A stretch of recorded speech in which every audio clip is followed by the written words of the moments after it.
Let me get the date here. January 16th newsletter from an old Marine, Paul S. Lascodi, United States Marine Corps, retired, and you put this in your newsletter. This old Marine has it right. To the President Obama and all 535 voting members of the legislature, it is now official, you're all corrupt morons. The U.S. Post Service was established in 1775. You've had 234 years to get it right, and it is broke. Social Security was established in 1935. You've had 74 years to get it right, and it is broke. Fannie Mae was established in 1938. You had 71 years to get it right. It is broke. War on poverty started in 1964. You've had 45 years to get that one right. $1 trillion of our money is confiscated each year and transferred to the poor, and they only want more. Medicare and Medicaid were established in 1965. You've had 44 years to get that right, and they are broke. Freddie Mac was established in 1970. You've had 39 years to get it right, and it is broke. The Department of Energy was created in 1977 to lessen our dependence on foreign oil. It has ballooned to 16,000 employees with a budget of $24 billion a year, and we import more oil than ever before. You've had 32 years to get it right, and it's an abysmal failure. You have failed in every government service you've ever shoved down our throats while overspending our tax dollars, and you want Americans to believe you can be trusted with a government-run health care system? Folks, keep this circulating. It's very well stated. Maybe it will end up in emails of some of our duly elected and their staff. They never read anything anyhow. And that came from Paul S. Lascodi. How did you run across this old retired Marine, Bob? He sent it to me. I'm on Thursday. I do an hour every week, have for about 4 or 5 years, like I have with you, in the American Disposition, which is with Drew Rains, and it's pointed toward a retired and active military audience, for the most part, Marines and Navy personnel at our embassies and consulates throughout the world. The State Department pirates the thing, and they listen all the time. They told us on the air, people from the State Department, that every consulate and every embassy gets a copy as soon as it comes off the press, so to speak. And so they widely follow what we talk about. So he probably came in through that venue. I don't know him personally. Interesting fellow. He nailed it. You know, the war on poverty, the war on crime, the war on drugs, you know, the perpetual war, and not only against our own society and our own and our own infrastructure. They're out there meddling with everybody else's infrastructure worldwide. You know, I can see the... I am not going to make the declaration here that we are anywhere close to winning the war. There's a few more battles that are being won. And the battle that we're out there for are the hearts and minds.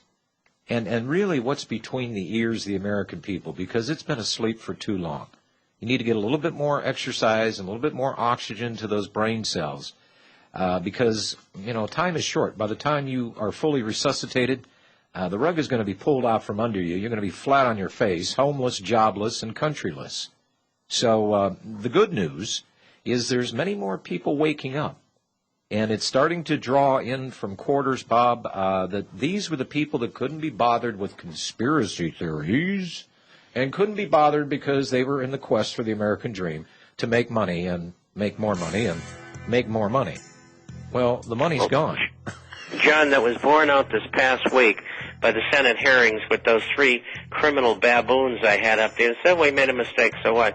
We collect hundreds of billions of dollars for ourselves. Oh, yeah, but you know what? They're saying now that, the record profits that the banks have made last year in the middle of a recession/depression, the best since the Depression, we're going to pay that money back.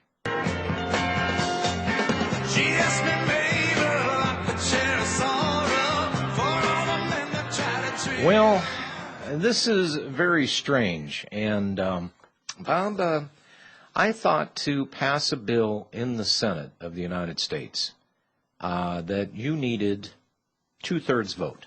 I think we got 100 senators up there, 2 representing each state. And there's often repeated, well, we need 60 votes to do something. Well, that's not quite two-thirds. I think two-thirds would be 66 plus, a little fraction there. Now they're saying that, oh, no, if we have the majority of vote, if we have 51 senators that vote for the health care legislation, we'll be able to pass it. And I'll tell you who's saying this.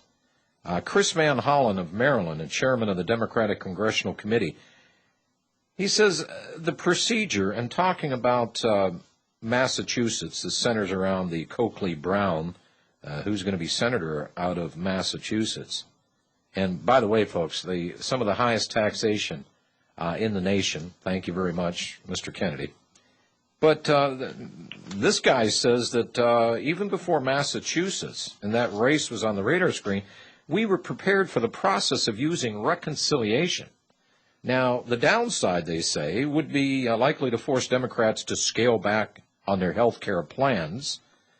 But they're saying that the Republican predictions that the political climate had changed so much that they can capture the 40 seats needed to regain control of the House was a pure hallucination. What's happening here? Now, this is Uncle Joe's backyard, okay? Communist himself, and I almost said I'm glad Kennedy's dead. Yeah, but it's going to make no difference. I mean, it doesn't matter who's, I mean, you know, Jim Cramer's running around telling everybody that if Brown wins, the Dow's going to soar tomorrow. It's going to make no difference whether he wins or whether he loses. They're still going to pass health care. Well, and that's exactly what Chris Van Hollen said. That well, sure, because they got the votes to do it. And even if Brown wins, he's not going to be confirmed or seated for another 2 weeks. It gives the Democrats ample time to pass the Senate version, and it immediately ends up on the president's desk. You know, Bob and Robbie, why do I keep having the haunting feeling that all this debate about the health care, that it doesn't necessarily have to pass, at least in this legislative session, because it might be doing the job that it was meant to do on a grand scale. It's got everybody's ire up, everybody's dander up. Was it designed, gentlemen, to distract our attention while the banks continue to rape and rob? Well, sure. I mean, look, I mean, one of the things, and Bob, correct me if I'm wrong, if there was a thought that health care bill could be derailed, you would have had health care stocks today take a pounding. They broke to new 52-week highs. Which is mighty strange. Well, it shows you where the big money is going. Well, and they're backing it with what they perceive as being, and it's going to be good if they get this compromised version of the health care, the scaled-back version. This is going to be good news for insurance companies. Sure. Now, I want you people to understand something. There isn't anything good, even in the light of the Medicaid and Medicare crisis and the giveaways and the abuse and the billions of dollars wasted on this government program that never really functioned properly. Oh, it did when it was flush with cash. Cash covers a lot of sins. But now I would invite you people to go up to republicbroadcasting.org. There is a video presentation. And and these are the people that went through the health care bill line by line by line and offer a bird's eye view of what this thing is really all about. And it'll scare you witless. And it's designed to do that. Folks, imagine this. We have a socialist takeover here of America in supposedly the freest capitalist system in the world. Yeah, this has got to bode well for Barry Sartoro's rating out there, but there's something more to this.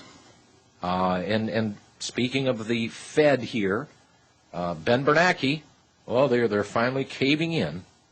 Federal Reserve Ben Bernanke invited congressional auditors to conduct a full review of the central bank's aid to American International Group after lawmakers accused the Fed of trying to conceal information about the bailout. He's just covering his butt. because of the hearings that are coming up next week, and they want the GAO to do an independent audit of the Fed. Please give me a break. Let's go to Fort Knox, see how much of that 280 million ounces of gold is actually sitting there and if it's real. Well, and here's another thought behind that. And we were talking and discussing this today. It could be that they're going to try to throw us a few crumbs off the elite table, and it's not going to bode well for the Fed Reserve. But let's throw them a few crumbs by the time they get done digesting that and arguing and squabbling over that one. Is this buying more time for them to selectively, when they want to, pull the plug on this economy? I don't know.